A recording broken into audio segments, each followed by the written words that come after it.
Hello everyone, I'm Anushka from Isabella Thoburn College of BSc first year and my roll number is 205015 and my topic is sphere. In this, I'll be explaining about power of a point and radical plane. So let's start. First, power of a point. So for this, we consider a sphere S whose equation is x square plus y square plus z square plus 2ux plus 2vy plus 2wz plus d is equal to 0. And now we know that its center will be minus u comma minus v comma minus w, which is here. And its radius will be square root of u square plus v square plus w square minus d. This is the radius. Now, now we suppose that P is any point outside the sphere whose power of point we have to calculate. So power of point is also known as the length of the tangent. So for calculating the power of this point, we we draw a tangent from this point to the sphere, and suppose it meets the sphere at meets the sphere at P. So PT will be the length of the tangent, and this angle CTP will be 90 degree, because the tangent is always perpendicular to the radius. So this triangle CTP will be a right angle triangle. And by Pythagoras theorem, we can calculate PT square as PC square minus CT square. So we will get the length of the tangent by this. Now for calculating PC square, we have 2 points given P and C. So by distance formula, we will uh, find that it is x1 minus u whole square plus y1 minus v whole square plus z1 minus w whole square. And ct square will be, this is the radius, so radius square will be u square plus v square plus w square minus d. And after solving this, we will get x1 square plus y1 square plus z1 square plus 2ux1 plus 2vy1 plus 2wz1 plus d.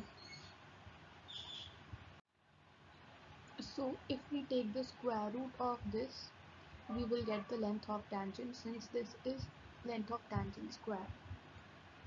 So from this equation, we can see that length of tangent can directly be calculated by substituting this coordinates x1, y1, z1 in this equation. We will get length of tangent square if we will substitute this p coordinate in this equation. So this is the working rule for this. In the next slide, I have written this.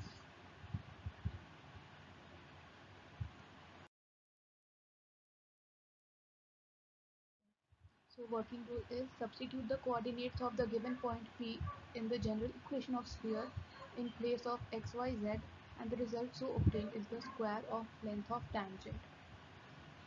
Okay, so now this we will understand with the help of an example. So the question is, find the length of the tangent drawn from the point 1, 2, 3 to the sphere 5 in bracket x square plus y square plus z square minus x plus 10y plus 20z plus 8 is equal to 0. Now in the equation of sphere, the terms of xy, the second degree terms should be unity. So for this we have divided this whole equation by 5. So So we get x square plus y square plus z square minus x upon 5 plus 2y plus 4z plus 8 upon 5 is equal to 0. Now, now we substitute this coordinate of this point in this equation, then we will get the length of the tangent square. So we do this, and after solving we'll get length of tangent square to be 157 upon 5. Therefore length of tangent will be square root of 157 upon 5. And this is the answer. Okay, so the next topic is radical plane. So first its definition. The locus of a point whose parts with respect to two given spheres are the same is called the radical plane of two spheres.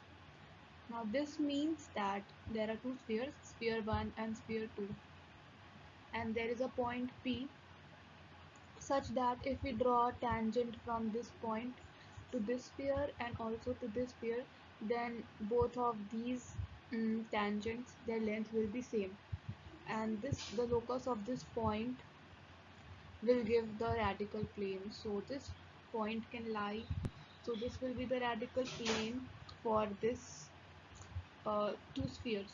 It means that this point can lie here also in this plane, here, anywhere, and then both, and still both the distance will be same if we draw tangent from any point on this if we draw tangent from any point of this plane to these spheres, still their power of point will be same. So this is meant by the definition. Now we will derive it.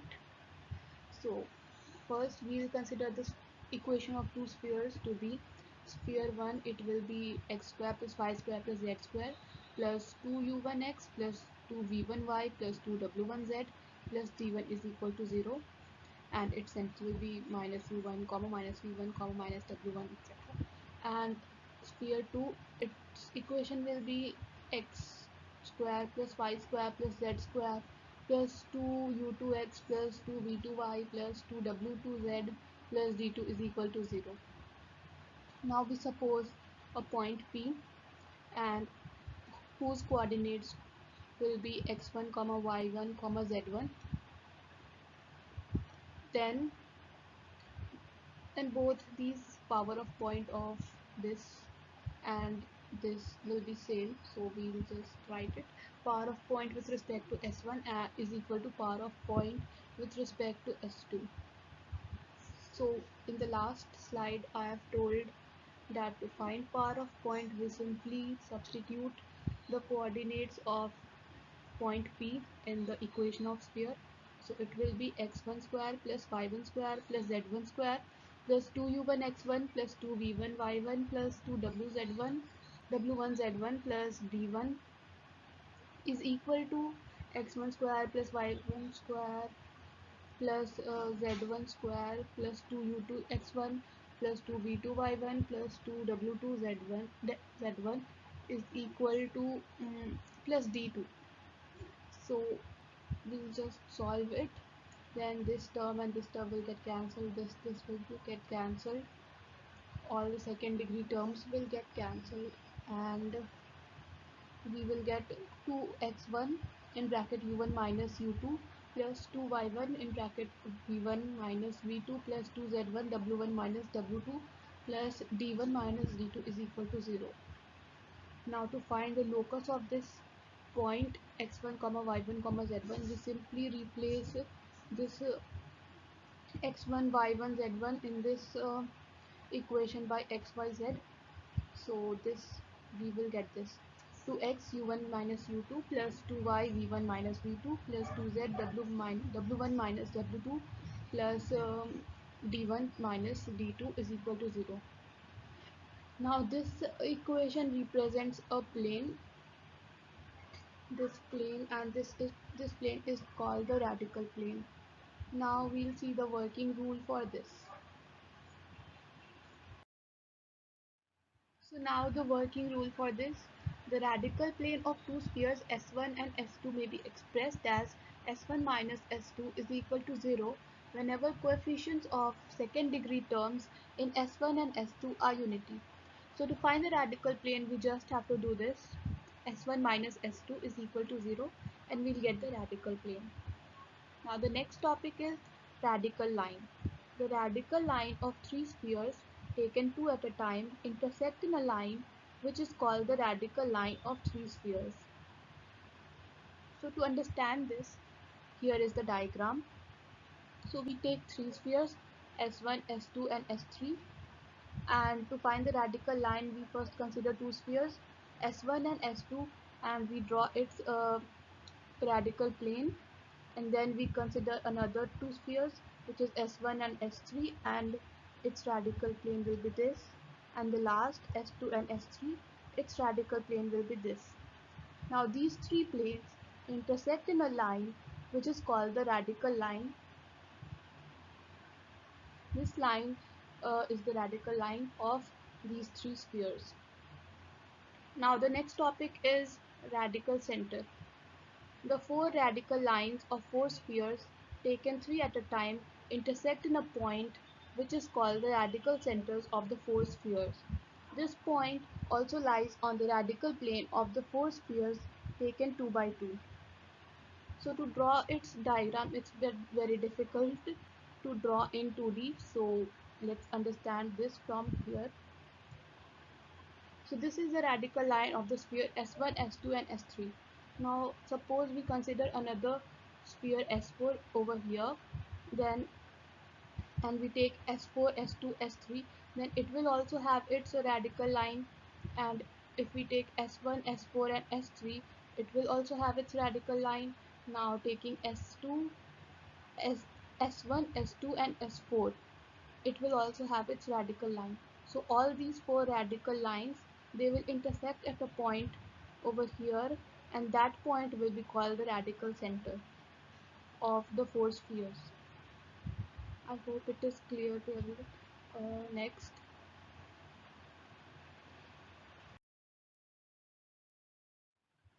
Now the question is, find the locus of a point, the parts of which with respect to the sphere x square plus y square plus z square is equal to 1, x square plus y square plus z square plus 2x minus 2y plus 2z minus 1 is equal to 0, and x square plus y square plus z square minus x plus 4y minus 6z minus 2 is equal to 0 are equal. So we have to find the locus of a point such that the parts of these three spheres are equal. So since three spheres are given, so we'll get a line which is called the radical line or the radical axis. So first, for solving, we write the equation of the spheres as s is equal to 0. So s1 is equal to, we'll transfer this term to this side, we'll get s1 is equal to x square plus y square plus z square minus 1 is equal to 0, and s2 will remain same and s3 will also remain same. So now we'll find the radical plane of s1 and s2. It will be s1 minus s2 is equal to 0, and solving it we'll get x minus y plus z is equal to 0, and this is equation 1. Now we find radical plane of s2 and s3, which is s2 minus s3 is equal to 0. Now substituting the value and solving, we'll get 3x minus 6y plus 8z plus 1 is equal to 0. Now this is equation 2. We can also do it by s1 minus s3 is equal to 0, or we can take any of the three radical planes to solve this question. So I have taken S1 and S2 and S2 and S3. Now next, to find the coordinates of the point which lies on these two plane, we put z is equal to 0 here in the equation 1 and 2. So we get x minus y is equal to 0 and 3x minus 6y is equal to minus 1. We multiply this equation by 3, and then after solving we'll get y is equal to 1 by 3 and x will also come out to be 1 by 3. Now this point 1 by 3, 1 by 3 and 0, it lies on both this plane, and this point also lies on the radical axis which is given by plane 1 and 2 of the given sphere.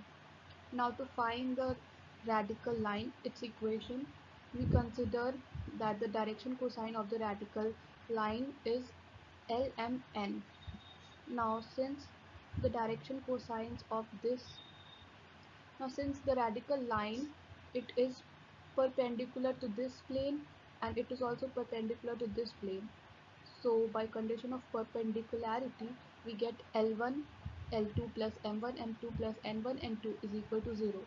So we put its value, we'll get L minus M plus N is equal to 0, and 3l minus 6m plus 8n is equal to 0. And after solving, we'll get l upon 2 is equal to m upon 5 is equal to n upon 3. 2, 5 and 3 are the direction ratios of this line. So the required equation will be x minus the coordinates of this x 1 upon 3 upon 2 is equal to y minus 1 upon 3 upon 5 is equal to z minus 0 upon 3. Now we can take z is equal to 1 also in this question, as in the book the answer is in the answer it has taken x z is equal to 1. So after taking z is equal to 1, we get the coordinates of y to be 2 and x to be 1. And radical since the direction ratio of this line will be same, so we'll take 253. It is x minus 1 upon 2 is equal to y minus 2 upon 5 is equal to z minus 1 upon 3. So this equation is also correct and this equation is also correct. Also we can take the value of z to be any arbitrary constant, and corresponding to it we'll get the value of x and y. So we'll just substitute in this equation and we'll get the answer.